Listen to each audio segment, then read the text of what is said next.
Well, Ukraine's President Volodymyr Zelenskyy is in the United States to present what he calls a victory plan to President Joe Biden, as well as presidential hopefuls Kamala Harris and Donald Trump. Zelenskyy has already begun trying to boost bipartisan support in the US for his country's efforts against Russia's invasion. The meetings come on the sidelines of the United Nations General Assembly, where Zelenskyy is meeting other world leaders, hoping to gain more concrete support for the plan. Meanwhile, the situation on Ukraine's eastern front line remains tense, with Ukraine defending its own territory as well as its gains in the Russian region of Kursk. Last night, Russian airstrikes hit the southeastern city of Zaporizhia, killing one and leaving others injured. Fighting continues to rage in eastern Ukraine, Russia making slow gains at tremendous human cost, but over time expanding the territory it controls. Russian forces have been pushing toward the key strategic city of Pokrovsk for months. Taking Pokrovsk and a few other nearby towns could open up the Eastern Front, with potentially disastrous consequences for Ukraine. For its part, Ukraine's strategy continues to involve hitting inside Russian territory with drones. Most recently, blowing up an ammunition storage site that reportedly contained North Korean-made munitions. Ukrainian President Volodymyr Zelenskyy says his detailed victory plan could help turn the tide. He says it gives Ukraine the, quote, strongest possible position to bring peace closer. Before he left for the US, he sent this message. The next week could be crucial in many ways in stopping Russian terror, this aggression, and to restore normal security.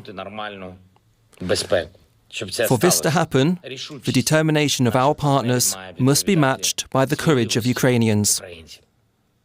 The answer to the question, when will this war end, is really when the determination of our partners keeps pace with what we can do to protect ourselves, to defend our independence, to win.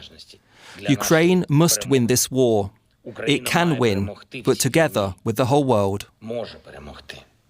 There's not much we know yet, but Zelenskyy has said his victory plan contains a military component, including Ukraine's incursion into Russia and using long-range weapons on Russian territory, a political component that would determine Ukraine's place in the world security order, and diplomatic and economic components as well. The military aspect is what we know the most about, as Ukraine seeks to strengthen itself to win on the battlefield.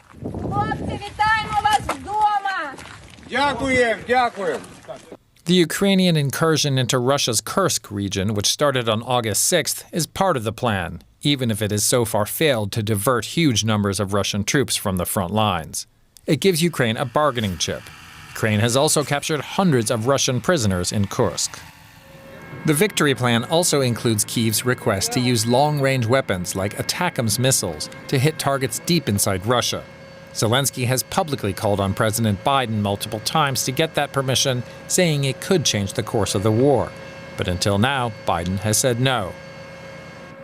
U.S. media reports that officials have seen elements of the victory plan and are confident that it can work. But Joe Biden will be the first person to see the entire plan. Zelenskyy said that if the U.S. doesn't sign off, war may continue for years. There is no alternative to peace, no freezing of a war or any other manipulations. That would simply shift Russian aggression to another stage. We need reliable and lasting security for Ukraine, and by extension, for all of Europe. That's what we're working towards. Ultimately, Ukraine says the victory plan is a bridge to understanding what the country's future will be after the war. All right, we can talk now to our correspondent in Kyiv, Matthias Bullinger. Matthias, good to see you. We just heard about Zelenskyy's victory plan here.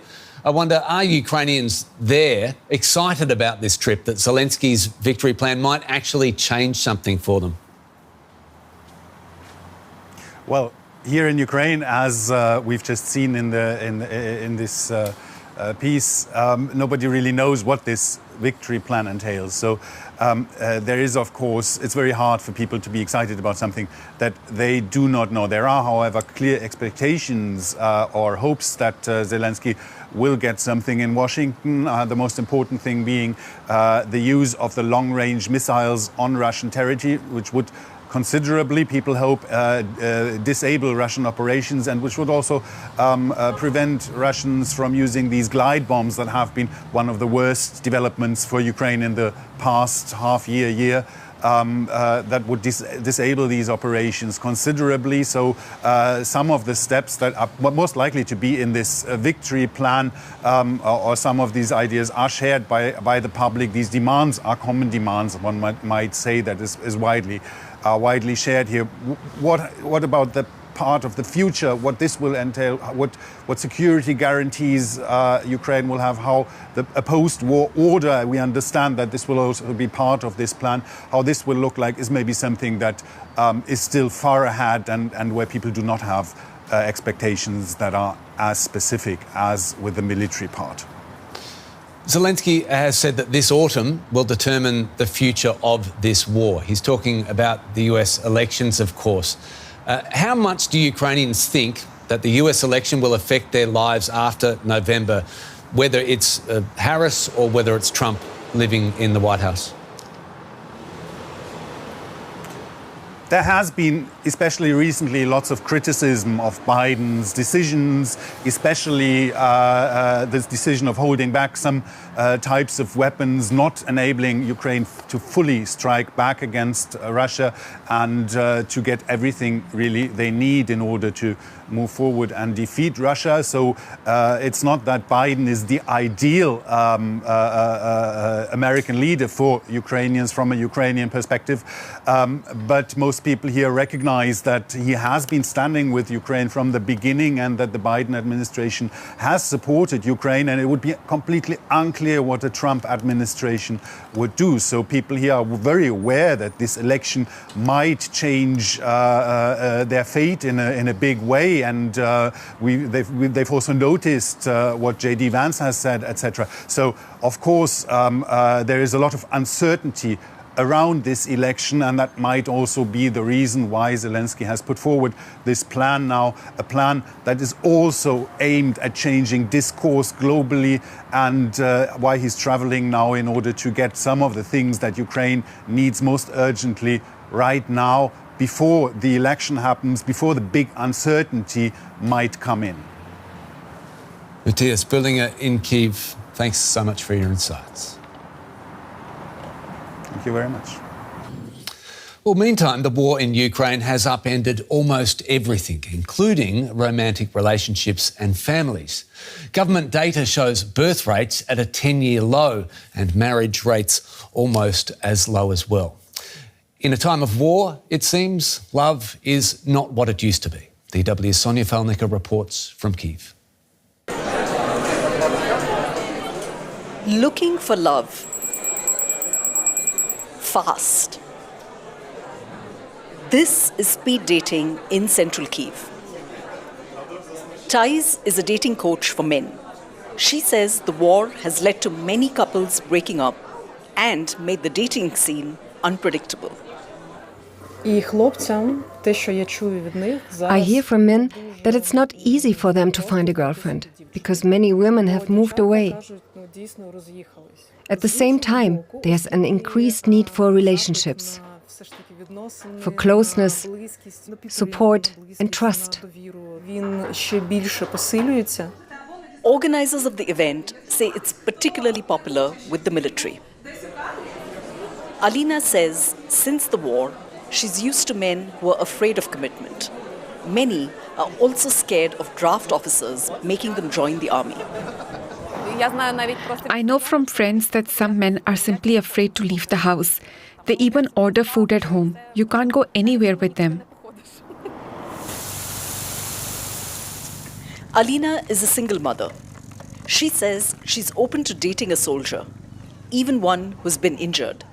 But she does have one deal breaker. A physical handicap is not a problem, but it's a big no if he has some mental health issues. For me, that is priority, especially since I'm not alone and there could be aggression. It seems to me that many women are starting to worry about this. Serhiy was badly injured last year while serving in the south. I know a lot of people who struggle, guys with amputations who were broken by it, because they believe that life will no longer be the same. He says he's confident he can find a partner. When I meet women in person, they see that I walk, that it's not difficult for me to move. It's not an obstacle. I basically love life, and I'm a very active person. I want to share my energy, to share my love. I realize I now have time for it. Back at the speed dating cafe, who knows if a pair might find love here today? Thais, the dating coach, says just coming here can be helpful. There are many soldiers. It's difficult for them to socialize. And when they come to such an event, they realize it's possible. It's a kind of consolation, even if they don't meet anyone. Perhaps it can be an outlet for them. An outlet for everyone looking for a chance to look towards the future despite an uncertain present.